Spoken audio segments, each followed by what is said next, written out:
Radhe Radhe friends, कैसे हैं आप सभी। उम्मीद करते हूँ कि आप सभी बहुत ही अच्छे होंगे। फ्रेंड्स, अश्विन नवरात्रि का प्रारंभ 26 सितंबर से हो चुका है। 9 दिनों तक माँ को प्रसन्न करने के लिए भक्तगण तरह तरह के प्रयास करते रहते हैं, जैसे कि घट स्थापना, अखंड ज्योति, आरती, भजन इत्यादि सभी कार्य माता को प्रसन्न करने के लिए किए जाते हैं। फ्रेंड्स, जैसा कि हम सभी जानते हैं कि सभी देवी देवताओं के पूजा के विधि विधान व नियम अलग अलग हैं। ठीक उसी तरह माँ दुर्गा की पूजा के भी कुछ विशेष नियम हैं, जिनका ध्यान रखना बहुत ही ज़्यादा आवश्यक होता है।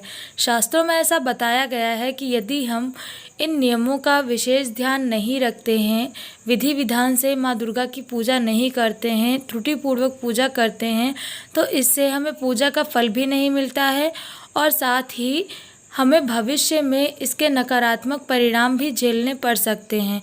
तो इसलिए यदि आप भी नवरात्रि का व्रत रख रहे हैं, आप भी माँ दुर्गा की पूजा कर रहे हैं या आपने भी अपने घर में घट स्थापना की है, तो फ्रेंड्स आज की ये वीडियो आप सभी के लिए बहुत ही ज़्यादा यूज़फुल होने वाली है, क्योंकि आज के हमारे इस वीडियो में हम कुछ ऐसे ही कार्यों के विषय में जानेंगे, कुछ ऐसे ही नियमों के विषय में जानेंगे जिनका ध्यान रखना बहुत ही ज़्यादा ज़रूरी होता है माँ दुर्गा की पूजा करते समय। तो इसलिए वीडियो को पूरा एंड तक वॉच करिएगा, बिल्कुल भी स्किप मत करिएगा। वीडियो अगर पसंद आए तो वीडियो को लाइक और ज़्यादा से ज़्यादा लोगों को शेयर ज़रूर करिएगा, जिससे कि वीडियो ज़्यादा से ज़्यादा लोगों तक पहुंच सके। फ्रेंड्स, अगर आप चैनल पर नए हैं और आपने अभी तक चैनल को सब्सक्राइब नहीं किया है तो प्लीज़ बेल आइकन को ऑल प्लेट करके चैनल को सब्सक्राइब जरूर कर लीजिएगा, जिससे कि आपको मेरी लेटेस्ट वीडियो की अपडेट्स मिल सके। तो फ्रेंड्स, चलिए बिना किसी देरी के बढ़ते हैं वीडियो की ओर और जानते हैं उन कार्यों व नियमों के विषय में। फ्रेंड्स, अगर आप भी नवरात्रि का व्रत रख रहे हैं, आप भी माँ दुर्गा की पूजा कर रहे हैं, तो आपको इस दौरान अपने घर में साफ सफाई का विशेष ध्यान रखना चाहिए। इसके अलावा जब आप साफ़ सफाई कर लेते हैं तो साफ़ सफाई करने के बाद घर के द्वार पर हल्दी और कुमकुम से माँ के पद चिन्ह और दरवाजे के दोनों ओर स्वास्तिक का निशान जरूर बनाना चाहिए। ऐसा करने से आपके घर में सुख व समृद्धि आने का मार्ग खुल जाता है। फ्रेंड्स, इसके अलावा जब भी आप माँ दुर्गा की पूजा करने के लिए बैठें तो पूजा करते समय एक बार पूजन सामग्री की जांच अवश्य कर लें। देख लें कि सारी चीज़ें वहाँ पर मौजूद हैं या नहीं हैं। अगर सारी चीज़ें उपलब्ध ना हो तो उन चीज़ों को लेकर ही साथ में बैठें, क्योंकि फ्रेंड्स पूजा से बार बार उठना अच्छा नहीं माना जाता है, ये बहुत ही ज़्यादा अशुभ माना जाता है। तो इसलिए आप एक बार सामग्री की जांच ज़रूर कर लें, देख लें, जिससे कि आपको पूजा करते समय बार बार उठकर ना जाना पड़े पूजन सामग्री लेने के लिए। फ्रेंड्स, और सबसे ज़रूरी बात जिसका आपको विशेष ध्यान रखना चाहिए नवरात्रि के दौरान, कि यदि आपने घट स्थापना की है घर में, तो इसका मतलब आपने माता रानी को अपने घर में आमंत्रित किया है। माता रानी 9 दिन तक आपके घर में ही विराजमान रहती हैं। तो इस दौरान आपको देवी माँ की सुबह शाम आरती और पाठ अवश्य करना चाहिए। आप नवरात्रि के 9 दिन तक दुर्गा सप्तशती का पाठ करके माता रानी की आरती व उनके चालीसा का पाठ अवश्य करें। यदि आप ऐसा करेंगे तो ऐसा करने से माँ दुर्गा आप पर प्रसन्न होंगी और उनका आशीर्वाद सदैव आप पर बना रहेगा। फ्रेंड्स, इसके अलावा शास्त्रों में दिशाओं का बहुत ही विशेष महत्व माना गया है। जब भी हम किसी भी देवी देवता की पूजा अर्चना करते हैं तो उस समय हमें दिशा का विशेष ध्यान रखना चाहिए। यदि आप देवी माँ की पूजा कर रहे हैं तो देवी माँ की पूजा हमेशा ईशान कोण दिशा में ही करें।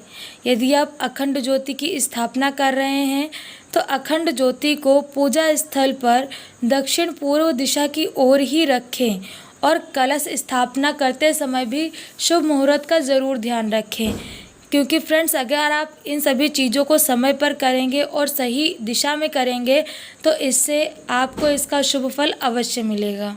माँ दुर्गा का आशीर्वाद आप पर सदैव बना रहेगा। फ्रेंड्स, इसके अलावा यदि आप अखंड ज्योति अपने घर में प्रज्वलित कर रहे हैं नवरात्रि में, तो आपको उस अखंड ज्योति का विशेष ध्यान रखना चाहिए। इन 9 दिनों तक आपको नियमित रूप से अखंड ज्योति में घी या फिर तेल डालते रहना चाहिए, जिससे कि वो अखंड ज्योति बिना किसी विघ्न के जलती रहे। ऐसा करने से माता रानी आपसे प्रसन्न होंगी और उनका आशीर्वाद सदैव आप पर बना रहेगा। फ्रेंड्स, नवरात्रि में कन्या पूजन का विशेष महत्व होता है। नवरात्रि में यदि आप माता रानी का व्रत रख रहे हैं, उनका पूजन कर रहे हैं, तो ऐसे में कन्या पूजन विशेष फलदायी माना जाता है। लेकिन ये ज़रूरी नहीं है कि जब आप नवरात्रि के 9 दिन तक व्रत रखें आप तभी कन्या पूजन कर सकते हैं, ऐसा नहीं है। कुछ व्यक्ति ऐसे भी होते हैं, कुछ भक्तगण ऐसे भी हैं जो केवल आगे या पीछे का ही व्रत रखते हैं, मतलब अष्टमी तक ही रखते हैं, उसके बाद फिर वे पारण कर लेते हैं। तो वे व्यक्ति भी कन्या पूजन कर सकते हैं, कन्याओं की पूजा करके उन्हें भोजन करा सकते हैं। फ्रेंड्स, यदि आप नवरात्रि के दौरान कन्या पूजन करते हैं, कन्याओं का पूजन करके उन्हें भोजन खिलाते हैं, तो इससे माता रानी आपसे प्रसन्न होती हैं और माता रानी का आशीर्वाद आप पर बना रहता है। आप पर जो भी संकट आने वाले होते हैं वे सभी संकट टल जाते हैं। फ्रेंड्स, इसके अतिरिक्त हमें नवरात्रि के दौरान इस बात का ध्यान रखना चाहिए कि हम जौ बोने के लिए जिस मिट्टी का इस्तेमाल कर रहे हैं वह मिट्टी स्वच्छ हो। हमें केवल स्वच्छ मिट्टी और स्वच्छ मिट्टी के पात्र का ही इस्तेमाल करना चाहिए जौ बोने के लिए। नवरात्रि का जब पूजन समाप्त होता है तो 9 दिनों के बाद जो ज्वार हैं उन ज्वारों को नदी में हमें प्रवाहित कर देना चाहिए। अक्सर आपने देखा होगा कि व्यक्ति नवरात्रि के दौरान जौ तो बोते हैं लेकिन बाद में उस पर ध्यान नहीं देते हैं, पूजन समाप्त होते ही उन्हें हटाकर कहीं भी इधर उधर रख देते हैं। तो हमें ऐसा बिल्कुल भी नहीं करना चाहिए। जब पूजन समाप्त हो जाता है नवरात्रि के 9 दिन के बाद 10वें दिन उन ज्वारों को नदी में प्रवाहित कर देना चाहिए। फ्रेंड्स, इसके अलावा नवरात्रि में शुद्धता का खास ख्याल रखा जाता है। इस दौरान आप तन और मन दोनों की शुद्धता का ध्यान रखें, क्योंकि तन और मन इन दोनों का ही शुद्ध होना किसी भी पूजा को सफल करने के लिए बहुत ही ज़्यादा ज़रूरी होता है। खासकर नवरात्रि में 9 दिनों तक अपने घर में ना तो किसी भी प्रकार की गंदगी लाने दें और इसके अतिरिक्त अपने मन में भी किसी के प्रति कोई भी दुर्भावना या दुर्विचार ना आने दें, क्योंकि फ्रेंड्स यदि ऐसा होगा तो फिर आपका व्रत खंडित हो जाएगा। तो इसलिए इस बात का विशेष ध्यान रखें कि इन 9 दिनों तक आपके मन में किसी के भी प्रति कोई भी दुर्विचार ना आए और साथ ही ना ही हमें किसी की चुगली करनी चाहिए और ना ही किसी के प्रति कुछ भी बुरे शब्द कहने चाहिए, क्योंकि ऐसा करने से माता रानी हमसे रुष्ट हो जाती हैं। तो हमें इन चीज़ों का विशेष ध्यान रखना चाहिए कि हमसे इस प्रकार की कोई भी गलती नवरात्रि के इन 9 दिनों तक ना हो। इसके अलावा आप माता रानी को प्रसन्न करने के लिए मंत्र जाप कर सकते हैं। मंत्र जाप बहुत सरल पूजा है, लेकिन सिर्फ अपनी ही माला से जाप करें। मंत्र जाप के लिए मंत्रों का उच्चारण भी ज़ोर ज़ोर से करने की कोई आवश्यकता नहीं है। आप मंत्रों को ज़ोर ज़ोर से ना बोलकर अपने मन ही मन में जाप कर सकते हैं। फ्रेंड्स, इसके अलावा हमें इस बात का ध्यान रखना चाहिए कि नवरात्रि में हम जितने भी दिन का संकल्प ले रहे हैं, मतलब जितने भी दिन व्रत करने का संकल्प ले रहे हैं, उतने दिन का संकल्प अवश्य पूरा करें, अन्यथा हम संकल्प ना लें। क्योंकि अक्सर हम संकल्प तो ले लेते हैं कि हम इतने दिन तक व्रत रहेंगे, लेकिन बाद में फिर हम नहीं रह पाते और बीच में ही छोड़ देते हैं। तो ऐसा करने से जहाँ तक संभव हो सके वहाँ तक बचें, क्योंकि फ्रेंड्स यदि आप पहले और आखिरी दिन भी व्रत रखते हैं तो इससे भी आपको पूजा का पूर्ण फल मिल जाता है। लेकिन आप जितने भी दिन का व्रत कर रहे हैं तो अपने पूरे मन से करें, पूरी सच्चाई के साथ करें और पूरी निष्ठा के साथ करें। इसके अलावा इस बात का ध्यान रखें कि नवरात्रि के 9 दिनों तक आपके घर में केवल और केवल सात्विक भोजन ही बने।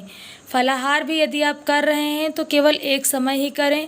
मांस और मदिरा का सेवन बिल्कुल भी ना करें, क्योंकि ऐसा करने से माता रानी का प्रकोप आपको झेलना पड़ सकता है। तो इसलिए इन सभी चीज़ों का ध्यान अवश्य रखें कि 9 दिन तक आपके घर में केवल और केवल सात्विक भोजन ही बने। फ्रेंड्स, वैसे तो हमें महिलाओं का अपमान, कन्याओं का अपमान कभी भी नहीं करना चाहिए, लेकिन विशेषकर नवरात्रि के समय इस बात का हमें विशेष ध्यान रखना चाहिए कि हमारे हाथों किसी भी कन्या या फिर किसी भी स्त्री का अपमान ना हो।